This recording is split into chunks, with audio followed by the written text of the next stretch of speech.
Denize kavuştursun Rabbim inşallah. İnşallah Rabbim. İnşallah. Isparta'mızın temsili bu gülüdür. Bir hatıra. Bizler de dualarda unutmayınız inşallah. İnşallah siz de evet aldınız Allah'ım. Gülşen abla sen de otur abla işte. Sizin hiçbir şey yok. Oturun şurama evlatlarınızı oturtamadık. Böyle annelere gibi can kurbanı. Annelere bakın, utanın. Neredesiniz? Gelin utanın ha.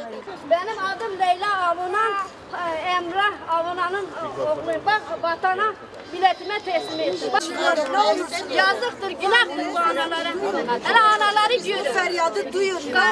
Nereye kaçırdıysa getirin. Bir grup şehit ailemiz ve sivil toplum örgütlerinin temsilcileriyle Trabzonlu annelerin, Diyarbakırlı annelerin yanında olduğunu ifade etmek adına buraya geldik. Annelerin el aldığı hiçbir işe, el koyduğu hiçbir işin yarım kalmayacağını ve sonuca ulaşacağına inanıyorum. Buradaki yürekli anneleri tebrik ediyorum gerçekten.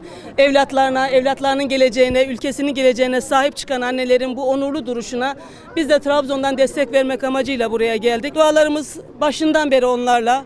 Buraya gelirken Eren Bülbül'ün annesine de telefonla görüşme imkanımız oldu. Kendisi de her akşam bu annelerin yanında dua ettiğini ve televizyonu onlarla ağlayarak izlediğini ifade etmişti. Selamlarını getirdik buraya. Tüm şehit annelerinin ve Trabzonlu annelerin selamı, duası, gönlü burada olduğunu özellikle ifade etmek istiyoruz. Oğlum burada Diyarbakır'da 2017 Ocak 16'da patlamada şehit oldu. 5 polisle birlikte orada şehit oldular. Polis de oğlum burada. Bir tane çocuğu var, evliydi. Şimdi benim buraya gelme nedenim, biz bu vatana bir bedel ödedik. Şu anda da bize görev düştüğünü düşündüm. Şehit ailesi olarak bize de tekrar bu bayanlara destek vereceğiz.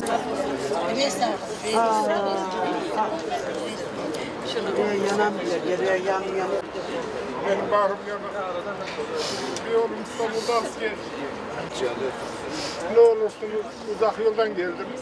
Dua edin bana. Hepsinin evlatlarını gelsin sağ selamet.